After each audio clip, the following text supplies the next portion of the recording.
Ah, good evening. We'll wait another minute till people arrive. Hopefully, my sound is good. I think everything's looking all right. Four people. I'm going to be talking about the Bojinka Plot tonight, which was the original blueprint for the September 11, 2001 attacks. Um, so I'm just going to give it another minute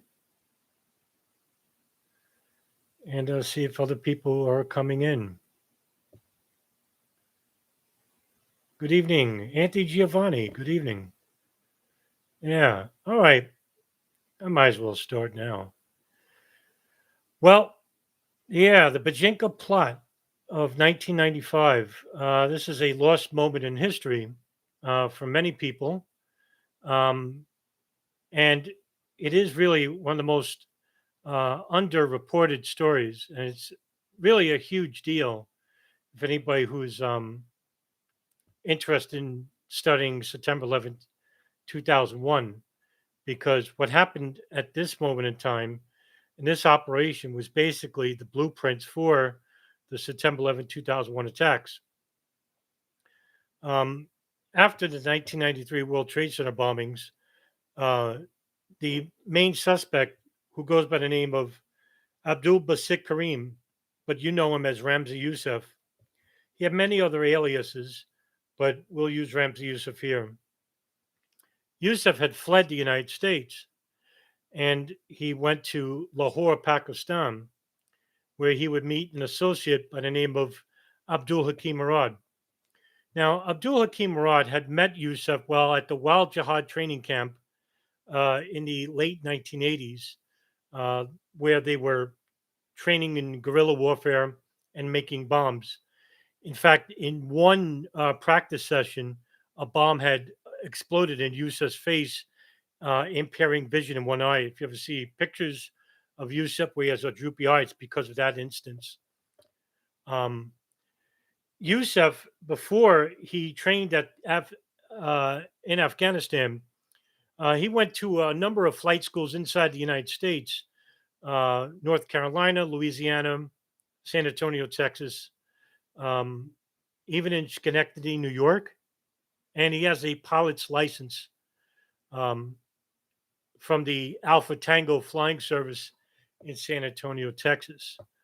Um, he received a commercial pilot's license or certificate at Coastal Aviation after completing 275 hours of required flight time. He then traveled to Afghanistan. That's where he met Yousef. Now, Yousef at this point was a suspect for the 1993 World Trade Center bombing. And in February of 1993, Yousef went into hiding in Pakistan. Uh, During the summer of that year, he took up a contract from Islamic militants who had a connection to the ISI. Now, to go a little bit uh, into this, this is important because it is alleged that both Ramzi Yousef and Khalid Sheikh Mohammed have connections to Pakistan ISI. Back in 1993, U.S. agents had uncovered photographs showing Khalid Sheikh Mohammed with associates and the future Pakistani Prime Minister Nawaz Sharif. Uh, Later, the Financial Times would report that Mohammed and his allies must have felt pretty confident that their ties to Pakistani Islamists, as well as the ISI, um, would prove invaluable later in helping him travel around the world relatively unscathed by the intelligence services. And to some extent, that's true. Um, what kind of connections he had with the ISI? It's really questionable at this point. There's very few reputable sources that I can give to you. One of them being a Los Angeles Times report on June 24, 2002, and also historycommons.org, which, by the way, is incidentally down at the current moment. Um, and so, what kind of connections he had with the ISI? Well, he had some connections, it seems. But how does that relate to Ramzi Yousef? I don't know, to tell you the truth. Um, However, that summer, he took up a contract with Islamic militants to assassinate the prime minister uh, of Pakistan, Benazir Bhutto. Um, the militants were the Sipa al Sahaba. The Sipa al Sahaba is a Muslim organization based in Pakistan, which is basically a Deobandi Sunni organization. Um, and they didn't like the fact that it's a woman who's in positions of power in Pakistan. And what they wanted was a male who would uh, create Pakistan into an Islamic country, even though it is predominantly 97% Sunni Muslim. But that their nefarious government under previous leaderships like Hamid Gul um, and Zia ul Haq, these are people who had connections with the United States to some extent, and they didn't want Western influence inside Pakistan. Pakistan is a very militant country. It is the originator of the Taliban, which was headed by Mullah Omar. And later on, the ISI was alleged to have created a militant organization called Jaish-e-Mohammed, which was primarily created to fight against Indian militants for Kashmir, in the fight against for Kashmir or control of Kashmir. However, the operation involving the assassination of Benazir Bhutto failed because Ramzi Yousef, who was in a car with Abdul Hakim Murad, planted a bomb near this. I think it was a like a sewer of some sort, uh, and it was like a small makeshift bomb in a bag and put it in the sewer near Benazir Bhutto's house. But the bombing had to be aborted because there was security around the premises, and as he was trying to recover the bomb actually blew up, and Murad had to drive Yousef to the hospital where he had to recover from his wounds. Um, After a couple of months of recovery, this didn't stop Yousef. He was a notorious plotter of terrorist operations. Um, One such instance was it is alleged that Ramzi Yousef had went to Iran in the summer of 1994 and took up a contract by the Al Harak Al Islamiyah, which is the MEK. Uh, the MEK basically are an Iranian political militant organization which advocates for the overthrow of the Iranian Republic. They're not a religious organization, so they're not like a Salafist organization. These are Shiites. However, they wanted him to bomb the shrine of Ali al Rida. Uh, Ali al Rida is a descendant of the Prophet Muhammad and the eighth Imam in the Twelver Shia Islam. And on this day, which took place on Ashura, one of the holiest days of Shia Muslims, where Ramzi Yousef is a Sunni. He's actually a Baluchi Sunni. Um, the explosion took place on June 20th, 1994, and when the bomb blew up, there was hundreds of people at the shrine. And when the bomb blew up, 25 people were dead, 70 were injured. And the bomb was equivalent to 10 pounds of TNT. Um, Now, there was a number of different groups that took responsibility for this. Um, a Sunni group, which was basically unknown at that point. Iranian authorities really didn't have any strong links, but the government laid blame on the People's Mujahideen of Iran and MEK. But later on, it was found out that the suspects involved was Ramzi Yousef, who built the bomb for the MEK. Almost immediately upon this, Yousef had traveled later on that year in December of 1994. Uh, Yousef had traveled to um, the Philippines. Now, there was a connection here from an earlier contact of Al Qaeda named Mohammed Jamal Khalifa, who's the brother in law of Osama bin Laden. He had a number of charities running here, legitimate charities. These were basically money fronts for Al Qaeda.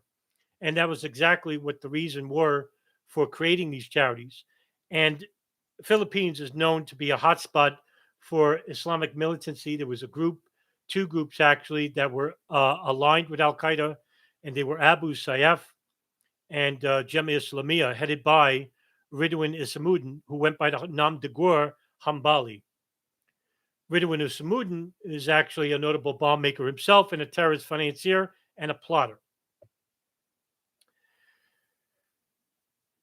The name of the operation was Oplan Bojinka, which was a large scale three-phase terrorist attack or an operation that was constructed by Khalid Sheikh Mohammed, who then traveled to the Philippines at this point, Ramzi Yousef, and an associate, Abdul Hakim Murad, and later alleged Wali Amin Khan Shah, who would later have claimed while he was in prison he had no links to this operation whatsoever. Take that with a grain of salt. He was actually released earlier this year. Now, this operation basically had three phases. The first was to assassinate Bill Clinton, but Bill Clinton had tight security in the Philippines and they couldn't get to him. So, in replacement of that, they were going to assassinate Pope John Paul II, who was scheduled to visit the Philippines. The second phase was to plant 11 micro bombs, which were ultra nitrate glycerin bombs that were hidden in Timex watches. So it was timing bombs. And they were to be planted on 11 airliners in flight from Asia to the United States and from the United States to Asia. And they would all explode 1 minute of each other over the Pacific in the hopes of killing 4,000 people and shutting down air travel all around the world. The third phase, which is important, was to hijack a plane and crash it into the Central Intelligence Agency headquarters in Fairfax, Virginia.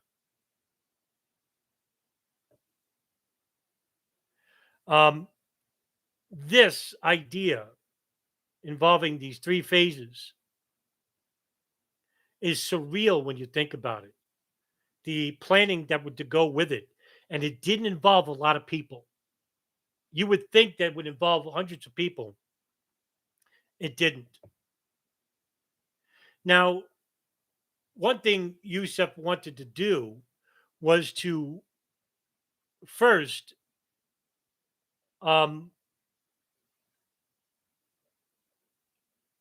make sure that the bombs worked.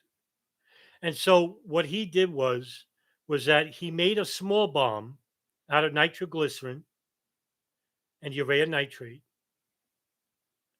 in which it was hidden inside a small little bottle of some sort, I think. I couldn't tell you. But he had somebody drive him through a moped to a movie house. And the person, I think, was, I want to say it's Wali Amin Shah that planted the bomb underneath the theater seat. And the bomb, they left and they went on, they waited by the moped and the bomb blew up. Nobody was killed. It wasn't a huge bomb. They just wanted to see if the bomb and the chemicals worked together. And it did. It worked. Um, that was step one.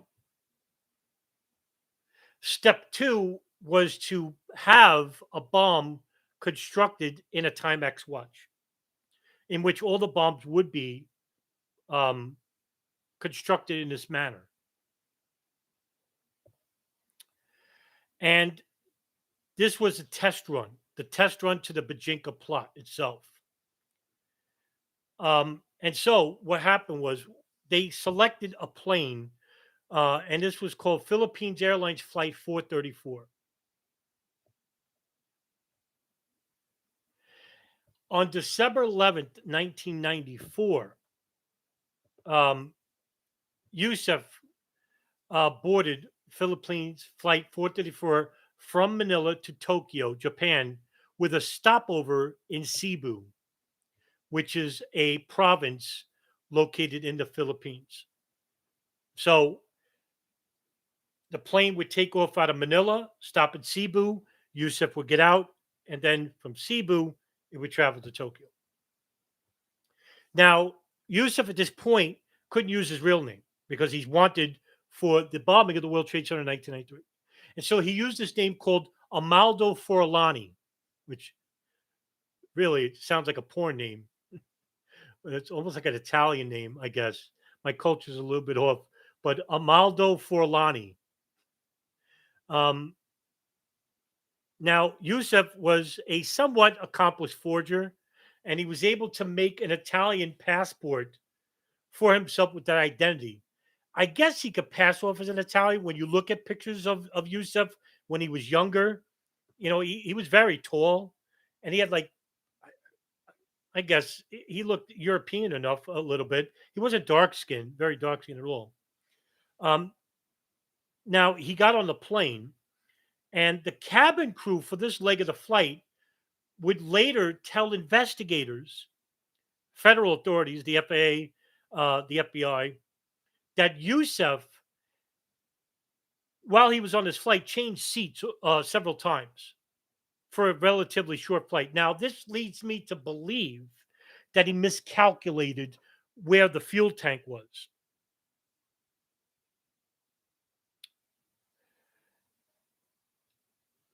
Now, his last seat change was after he returned from the laboratory. Now, this is he went to the bathroom, right? He went to the bathroom while the plane was in mid-flight, and he assembled this bomb in the bathroom. He hid the components in his shoe. When you think about it, in his shoe, he hid the parts of the timing mechanism, which was very small. He wore the watch, but the nitroglycerin, which was, I think, this big at that point, was in a small bottle in the bottom of his shoe, which was basically the heel of his shoe was um, basically like a hollowed out shoe. And in the bottom of the heel were these compartments that held parts of the bomb itself. Really, just incredible when you think about it. I hope I'm like reiterating that correctly, um, because they showed you like what he had to do in his shoe to hide these components. But he set the timer to detonate 4 hours later and placed it in the light vest pouch underneath seat 25K or 26K, which was on the, I want to say the right side of the fuselage or the left of the fuselage, but he miscalculated.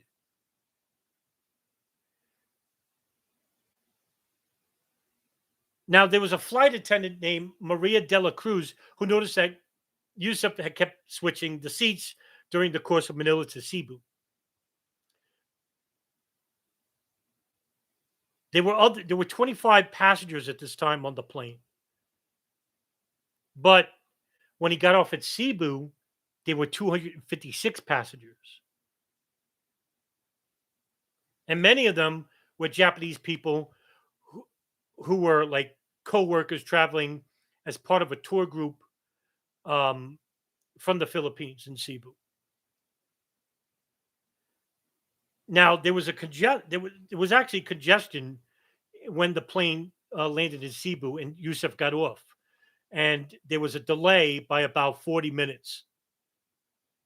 And all the passengers had boarded by 8:30, and the bomb, which is right uh, where the life vest pouch is set to explode in 2 hours. And at 8:38, the plane took off.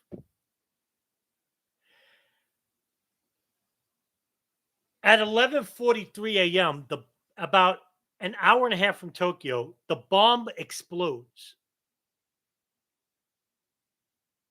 at 33,000 feet.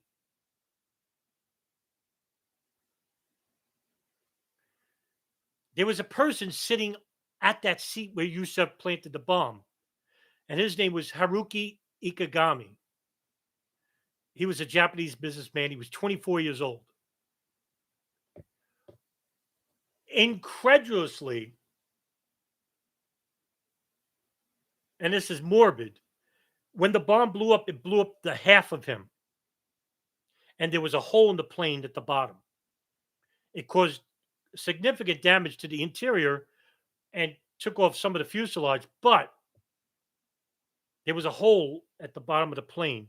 But because Ikegami's torso and his shoulders stopgap the hole, the pilots of the plane managed to land unscathed further, which was a just a complete miracle.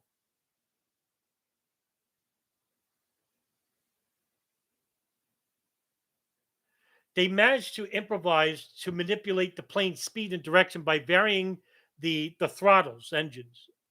And the captain, Eduardo Reyes, made an emergency landing at Okinawa's Naha Airport. 272 people were saved and 20 crew members by the miracle of the captain and his first officer.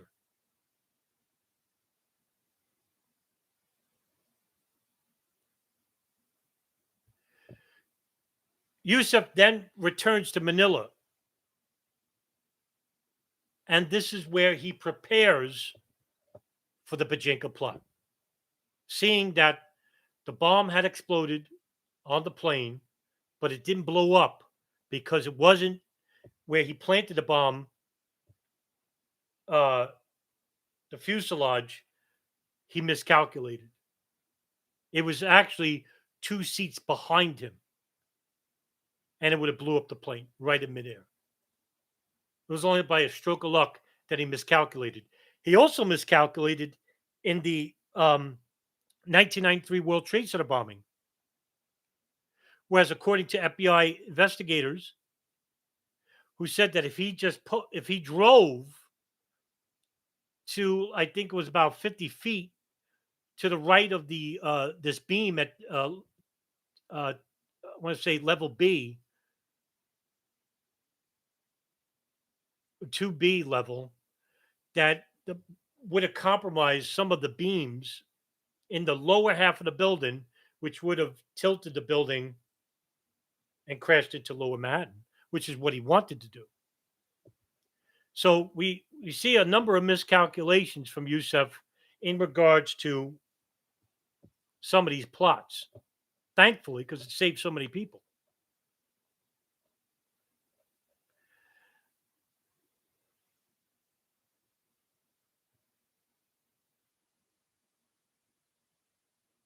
Now,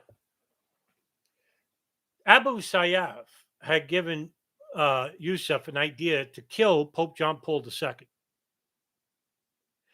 I did a video about 3 weeks ago involving one of Abu Sayyaf's initial founders named Ibrahim Yaqub, but his real name was Edwin Angeles, who is a Philippines investigator who basically infiltrated this group and was second in command at one point and in charge of all hijackings and murders, in which he did. He murdered a lot of people.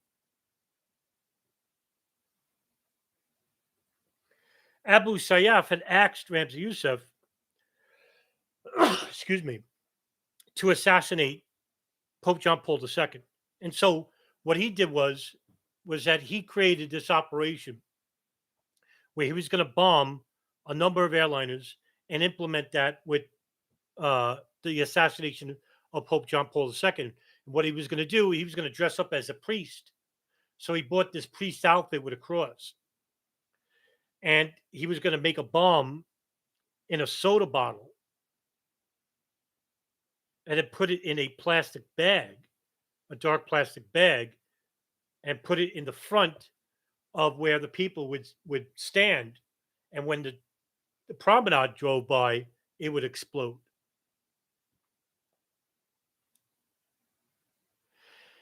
Yousef had arrived in the Philippines with Abdul Hakim Murad, his associate, who tried to help him assassinate Benazir Bhutto just a year prior,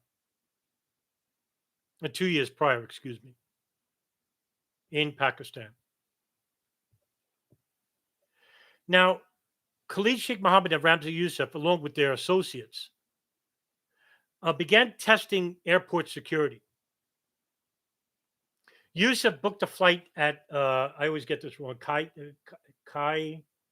want to say Kai Tech International Airport. Another airport was Taiwan International. And Khalid Sheikh Mohammed had booked a flight at Ninoy Aquino International Airport and Kimpo International Airport. So they were looking at the security measures of these airports. At the same time, Yousef rented a room at the Dona Josefa Apartments on December 8th, 1994. He used the name Naji Awita Haddad, and he purported himself to be a Moroccan. The manager, Edith Guerra,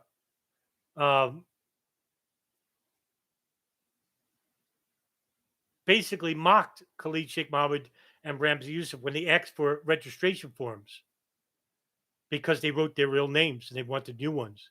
And she actually said perhaps they've forgotten their names, which they did because they were going by false names, which was funny because at that point, they were writing their names on these real names.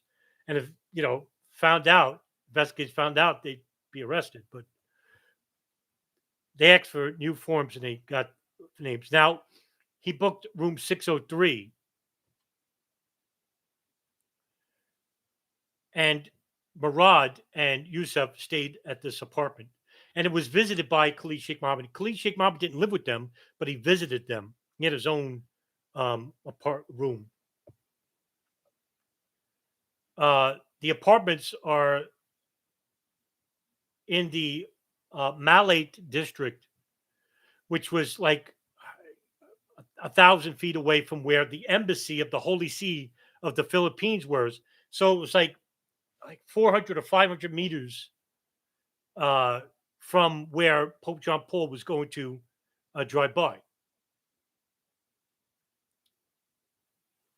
Now they relatively kept to themselves, and they ordered chemicals, nitroglycerin, urea nitrate, alcohol, rubbing alcohol, by the way. And so this attracted attention to them. So they were pretty suspicious. They claimed to have been students, but the manager, what's her name, Guerrero, she says that they didn't look like students. They were too old. Just didn't give off that feel.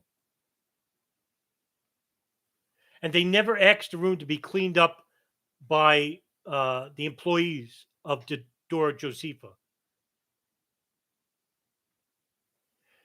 And whenever they were carrying boxes, some of the staff noticed that Ramzi Yousef and Murad had burns on their hands, chemical burns on their hands. Some of the boxes even contained chemicals that were coming from Manila. Khalid Muhammad, by the way, Khalid Sheikh Mohammed was going by the name Abdul Majid at this point, and he had numerous aliases. Both of these guys did. Khalid Sheikh Mohammed is also the uncle to Ramzi Yousef. That's his nephew.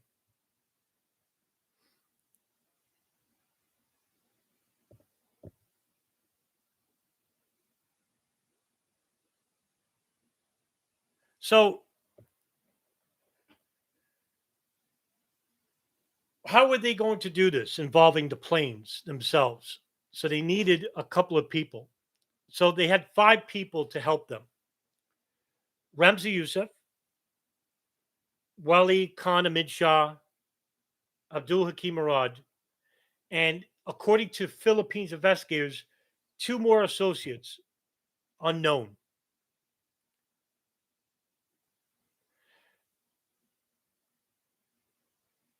What they were going to do was beginning on January 21st of 1995, and ending on January 22nd, 1995, they were going to have to place bombs on 11 U.S. bound airliners, which had all of them had stopovers for the bombers to get off throughout East Asia and Southeast Asia. The bombs will be planted inside life jackets on the first leg, and each bomber would then disembark.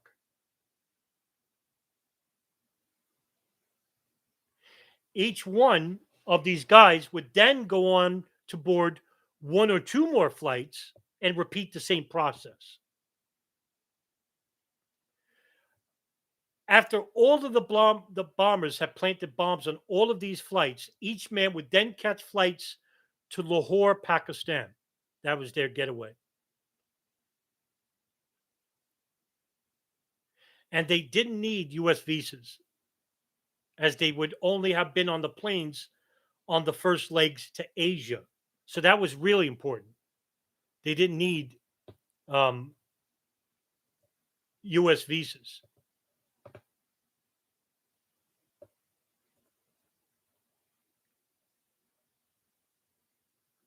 Now, the United States Airlines have been chosen instead of the Asian Airlines, and the reason was this so that it could maximize terror against Americans, basically, and shut down international travel, specifically American travel.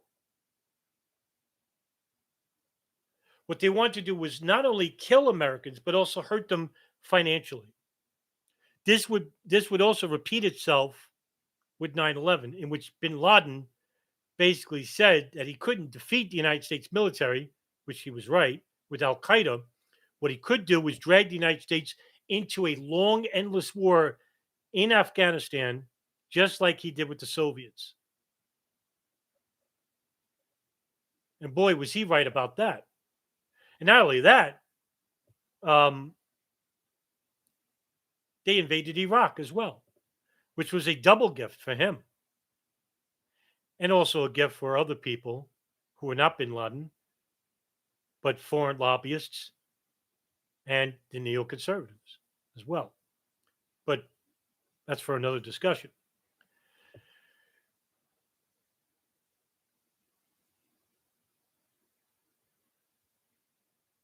The explosions would be timed by the operatives before they disembarked the plane.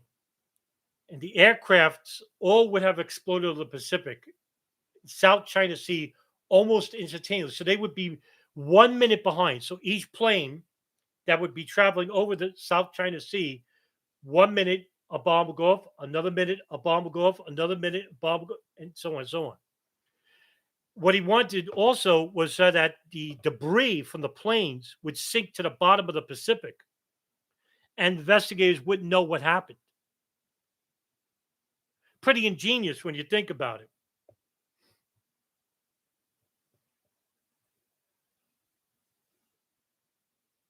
Now, U.S. and the FBI later estimated that the deaths themselves would probably be about 4,000 people if the plot had been executed. That's more than the September 11th attack. So this probably would have been worse. The bombs themselves, let me talk about this. Now, the bombs themselves were Mark II micro bombs, which were Casio digital watches as the timers and stabilizers that looked like cotton wool balls and nitroglycerin, undetectable nitroglycerin. Ingredients like nitrate, sulfuric acid, glycerin was involved in the making of this bomb. And there would be two 9-volt batteries in each bomb as a power source. The batteries were also be allowed. He was allowed to carry the batteries, but he hid the ingredients in his shoe. The batteries would be connected to a light bulb filament that would detonate the bomb.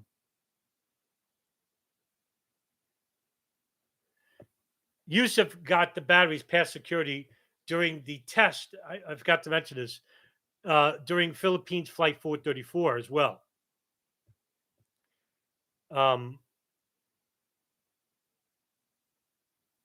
How he got the nitroglycerin? I got this. I have to correct myself.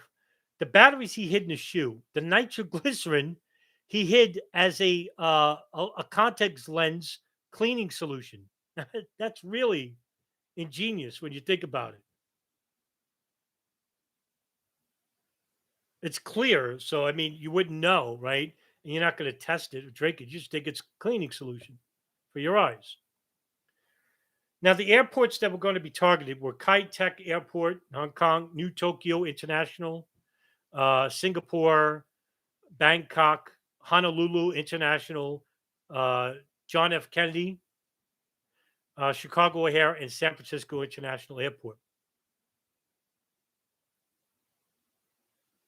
Phase 3 of the operation involved a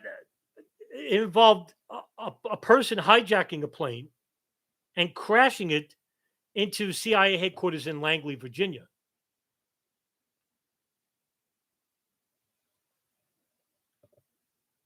Now, this was going to be performed by Abdul Hakim Murad, who I said that he already had a pilot certificate, so he had training on planes.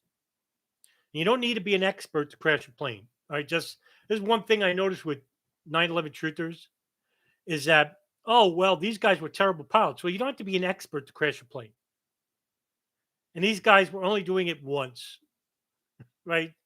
They were going to kill themselves. So he was actually going to crash a plane into CIA headquarters. And he was slated to be the suicide pilot for this operation.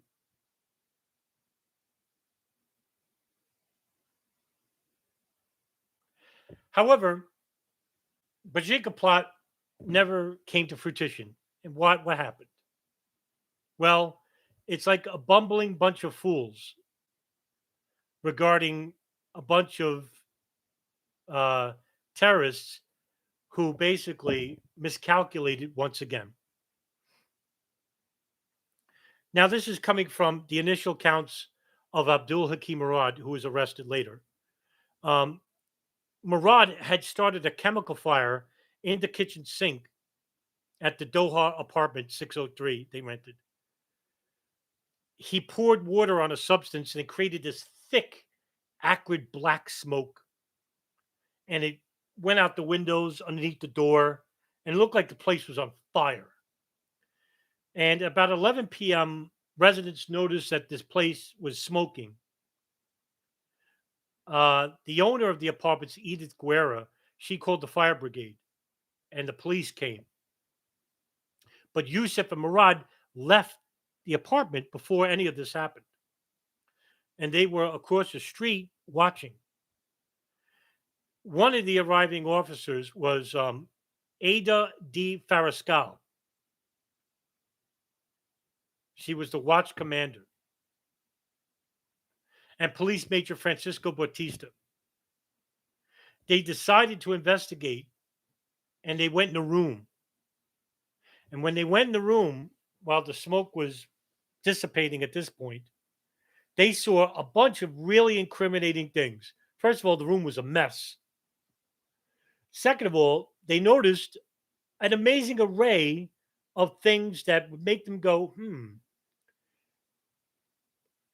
numerous priests' outfits with crosses and Bibles, hot plates, a bunch of containers with liquids in them, timing watches with wires sticking out, uh,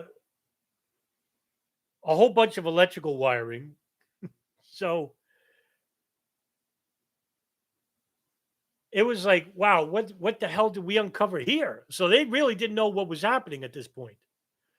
They really had no idea what they stumbled upon. So they're like, what's going on here? While all this is happening, an amazing like revelation happened. Yousef forgets his laptop is there. Now the laptop contained all the names involved with the plot as well as the plot itself. He needed that back. He tells Abdul Hakim Murad to go back and get it. Incredulously, Murad agreed. He went back and tried. So as he's going up the stairs, the fire people, the fire brigade, as well as Ada Farascal and Batista, the major, police major Batista, they all turn around at the same point as he's going right near the door. It was almost like a time stopped. Here's a guy coming up the stairs, and everybody just turned around, and Murad just hightailed it out of there, and now it was a run for freedom at this point. Everyone's running after him.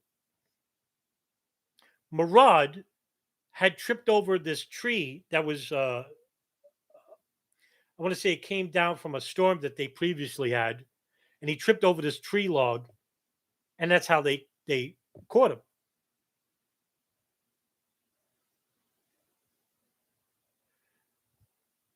Murad was actually arrested. He was detained, and he was hauled to a precinct by a taxi cab. As hundreds of people are outside. They're wondering what the hell's going on. They're surrounding the cab. The police just want to get him out of there. We need to talk to this guy. We need to know what's happening.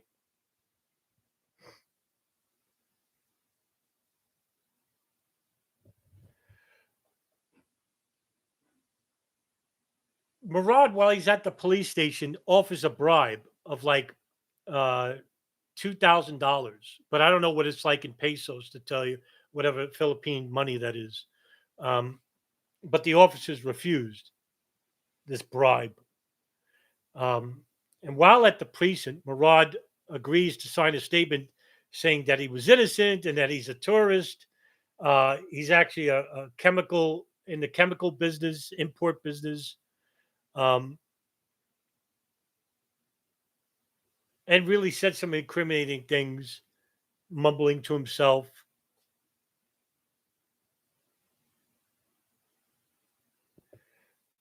While he's being detained, the officers returned to the room at about 2:30 a.m. And what they found was more incriminating evidence, which were street maps of Manila with the routes of the papal, the brigade where Pope John Paul was going to pass by.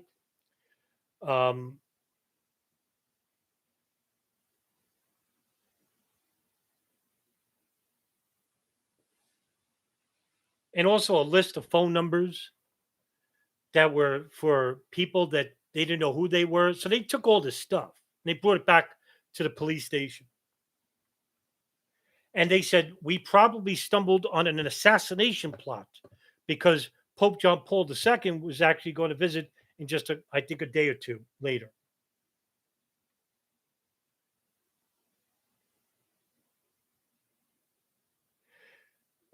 The chemicals that they found was like a whole slew of chemicals. I mean, the room was basically filled with chemicals.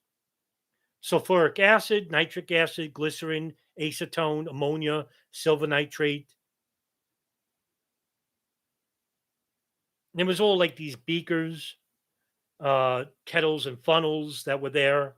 I mean, it was just like stumbling upon like a scientific lab at one point, but it looked really surreal because at one, all this was on a table as well as the kitchen sink. And on the bed, you had these outfits for like a paper, like a priest outfit with crucifixes and Bibles. It really, it was just surreal, a surreal scene. And of course, the Holy Grail was found, which was Yusuf's laptop. And they found along with it 4 floppy disks, and it was a Toshiba laptop.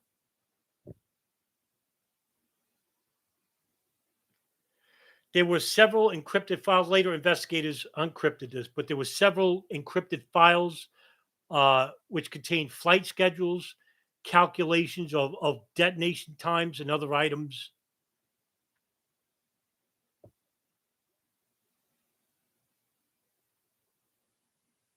And a file named Bojinka was found that listed the 11 flights between Asia and the United States, which were grouped in 5 code names.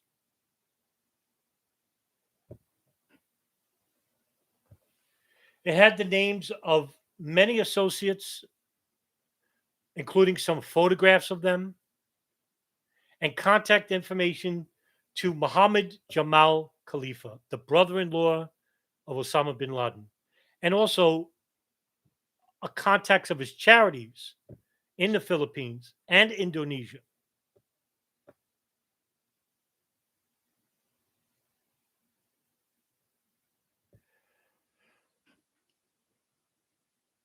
There was also a letter that was found, interestingly enough, that was threatened to assassinate Fidel Ramos, who was the president of the Philippines as well. But that was not part of the intended operation that's found on the laptop. All in all the evidence filled like 4 police cars full. It was vans actually.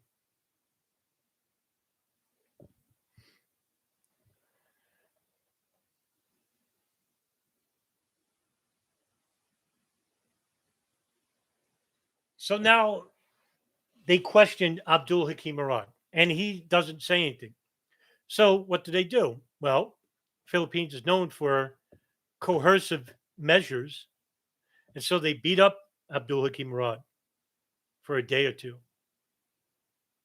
and they begin to heighten their torture by putting out their cigarettes on his face, beating his feet with tree logs, and threatening him to send him to Israel.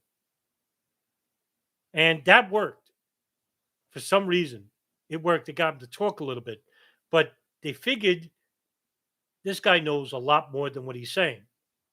So the lead Philippine investigator of the Bojinka plot goes by the name of Rodolfo Mendoza, Colonel Rodolfo Mendoza. Rodolfo Mendoza, what he does is he comes into the room where Murad is, and the first thing he does is he pulls out a McDonald's hamburger and a drink, and he shows it to Murad, who hasn't eaten in a couple of days. And Murad goes to grab it. He goes, "No, no." He goes, "You have to earn it." So he gives him a couple of French fries, to let him know what he's missing. And Murad begins to open up. And he tells him about the plot.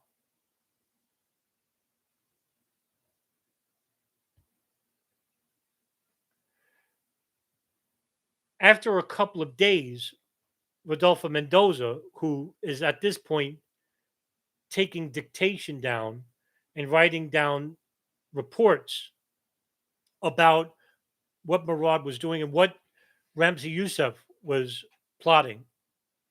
But he never mentions the name Khalid Sheikh Mohammed because he only knows him by his nom de guerre, which he used many different aliases. So Abdul Hakim Murad couldn't tell him his real name. However, there was something illuminating and something very shocking to the investigators and Rodolfo Mendoza was that Murad told them about an extra operation that was going to follow the Bojinka Plot. And that was that there were sleeper cells already in the United States in the mid 90s and early 90s that were going to hijack multiple aircraft and crash them into sensitive U.S. targets: the World Trade Center, the Pentagon, Golden Gate Bridge, the Sears Tower, even a nuclear facility. The contents of how many people would be involved, Murad said approximately 15. But they really couldn't tell.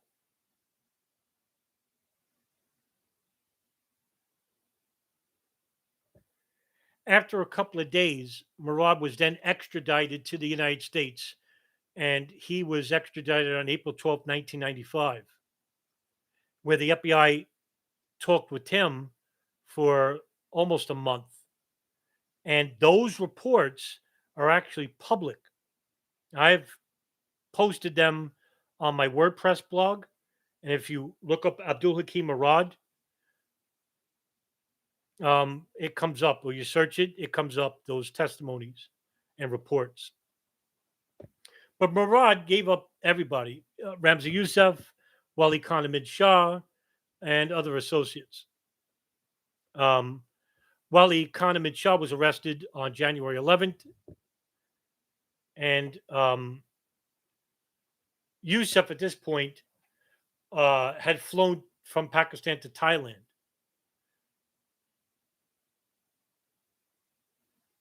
In an attempt to place a suitcase bomb on Delta Airlines and United Airlines. And he said that he didn't have help. This is according to him later when he got captured. There was too many people around, and the security was tight at this point because now the Bojinka Plot was known to people. So he flew back to Pakistan. The FBI would receive a thick file from Rodolfo Mendoza. And according to Rodolfo Mendoza, the FBI knew about a plot to bomb airliners as well as an extra plot of wanting to hijack airliners and crash them into sensitive targets inside the United States. Now, need I remind you, this is 6 years prior to September 11, 2001. According to Colonel Rodolfo Mendoza, later in an interview with Associated Press, he said the FBI took the information and did nothing with it. When I mean nothing, there was no extra security measures by the FAA.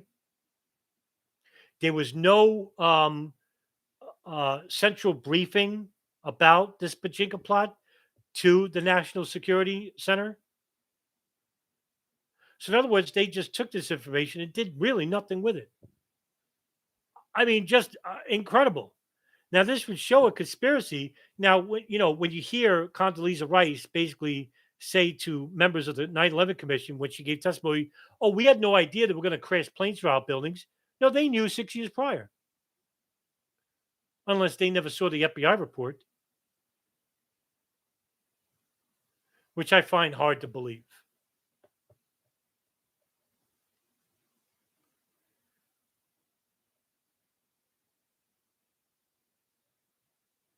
Nevertheless, Yousef is arrested at a guest house in Islamabad, Pakistan, on February 7th, 1995.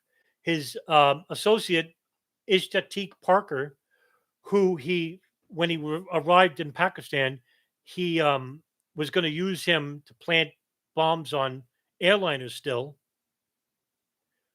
But Ishtatik Parker actually reported Yousef because at this point there was I think it was a $5 million reward or $10 million reward for Ramzi Yousef to be captured.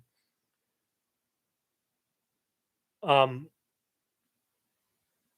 and he was captured.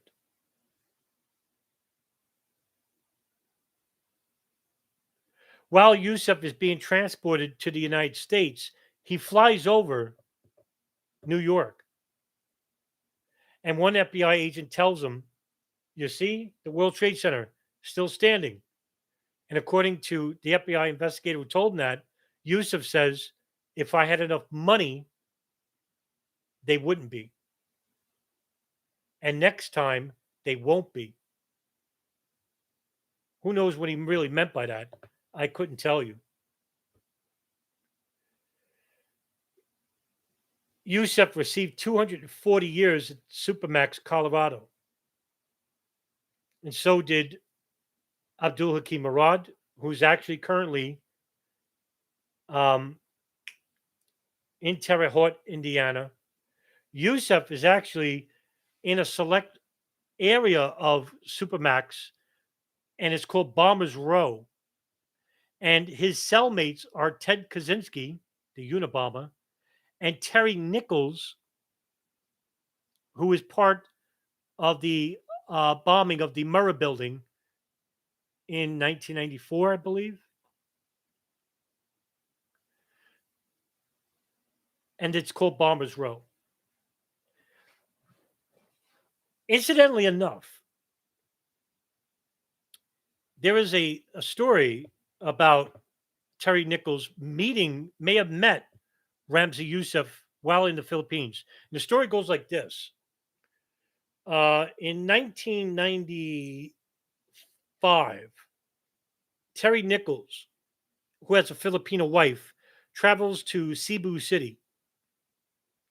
And while there, it's alleged that, and this is coming from the testimony of Edwin Angeles, the guy I told you about, who is an investigator with the Philippines Investigative Services Unit, who infiltrated Abu Sayyaf.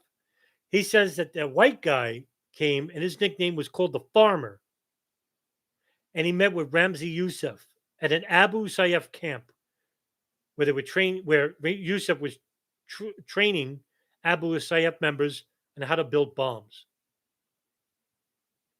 And the white guy called the Farmer was there. Now, according to Richard Clark, who was head of the National Counterterrorism Unit under the Clinton and Bush administrations, he says that yes, there was evidence that, yeah, Terry Nichols certainly did travel to Cebu City, which incidentally was the same city where Ramzi Yousef was. Whether he met him or not, according to Edwin Angeles, he did. And soon after meeting Ramzi Yousef, they built a bomb which was successful in bombing the Murrah building. And what kind of bomb was that? Well, it was the same bomb that was used in the 1993 World Trade Center bombing, urea nitrate. Incidentally enough, both trucks that were used was a Ryder truck.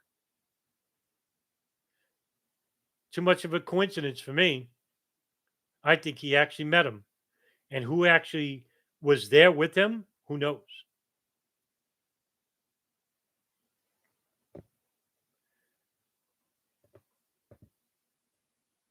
Whether the operation would have provided the blueprints for 9/11, one thing is for certain is that federal investigators were really well known about this operation. They had the information. 6 years prior to September 11, 2001, it was there in black and white that they wanted to hijack planes and crash them into high valued American targets, and even named some of the targets involved in crashing the planes. This would broadcast a bigger conspiracy that we can make the argument that federal investigators, and who knows, maybe even the White House at that point, the State Department, the National Security Council, They had this information. They knew 6 years prior, and they did nothing. Nothing to enhance security at U.S. airports internationally as well. Nothing to heighten awareness with the federal authorities, aviation authorities. Nothing. This wasn't shared with anyone. In fact, Bojinka Plot was relatively forgotten at that time. And now, 25 years later, 26 years later, it's hardly ever mentioned at all. The truthers like to say that, oh, 9/11 came from Operation Northwoods. Well, no. Operation Northwoods was a international operation. It didn't involve domestic flights. Bojinka Plot certainly did. And involved also with international flights. And also, it is the only operation where it is known that they wanted to hijack airplanes and crash them into U.S. institutions and buildings. Now, I ask you, the good people in this room, how is it that the FBI or the State Department or even the general intelligence apparatuses like the CIA were not made more aware of this operation and which didn't make aware to the FAA or to immigration naturalization services to do a more stricter test of security measures about who's coming into the country, especially from countries that are known to bring in terrorists like Afghanistan and the Philippines.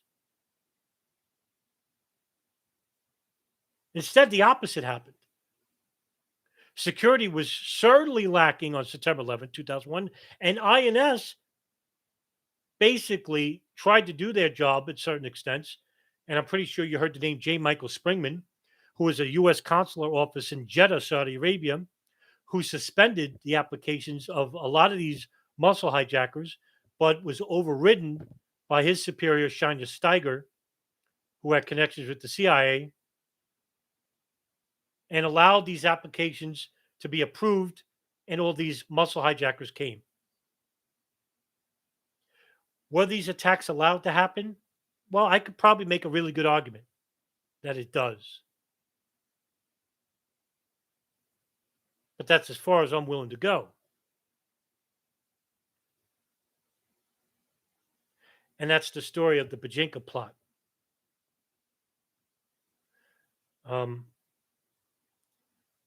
I see there's 11 people here. I'll take questions if you have any.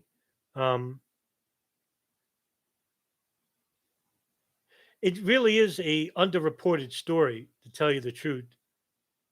Hardly anyone talks about this. And it really is, for anyone who's really interested in the attacks of September 11, 2001, this would be a great starting point, and which shows a conspiracy regarding not just terrorist hijackers, but also federal authorities as well as international authorities that basically, did nothing with the information. The Philippines basically tried and warned the FBI about this operation, and nothing really came from it. Which really goes to show you that either they were just ill prepared for an operation like this, or something more nefarious. Maybe the higher ups basically didn't want to uncover what was going to happen. But let's just say Bojinka plot basically did happen. That would have been the September 11th, 2001 attacks. It just would have happened 6 years prior. And probably would have been worse. A lot more people would have been killed. Bird word list. Have you ever heard of the INS agent who was trying to get access to Moussawi's laptop and was angry he didn't get access to it before 9/11? He was set to testify and died in a motorcycle accident. Well, the person who arrested Zacharias Moussawi was Harry Sammet, the INS agent who's trying to get access to Moussaoi's laptop. I've not heard this story. Um, no, I've never heard that story about an IS agent killed in a motorcycle accident. I can say a little bit about that. I'm going to be interviewing Colleen Rowley this Saturday. She's the Minneapolis field agent who tried to get the FISA warrant for Moussaoi's laptop to be approved, and basically it was not approved until one day after 9/11. How about that for a coincidence? So no, I've not heard that story. It was on History Commons. I'll have to look at that bird word list. I've not heard that. That's interesting. But no, I've not heard that, by the way. Ecom Mets. Media didn't do their job either. Many outlets reported a Bojinka, but not the second hand. Yeah, that's a good point. This is outlined in the FBI reports as well. That's public, and obviously, it was not reported to the media or to, like I said, to federal aviation authorities or the FAA. I'd like to know why. I mean, really, it's not like a slight mistake. In other words, either this is the greatest example of malfeasance or something more nefarious. I mean, this is what gives rise to really conspiracy theorists. I'm one, but I'm not a fringe conspiracy theorist. But you can understand why certain conspiracies exist because it's really shocking that the authorities basically didn't um, really share this information with anybody outside the FBI. It really is shocking. But I think I'll end it there. I think I'll end the stream there. Hopefully, um, this was an educational stream for you, that you learned something. Um, and learning is always a good thing. Um, and I'll see you in the next stream. Have a good night, everybody.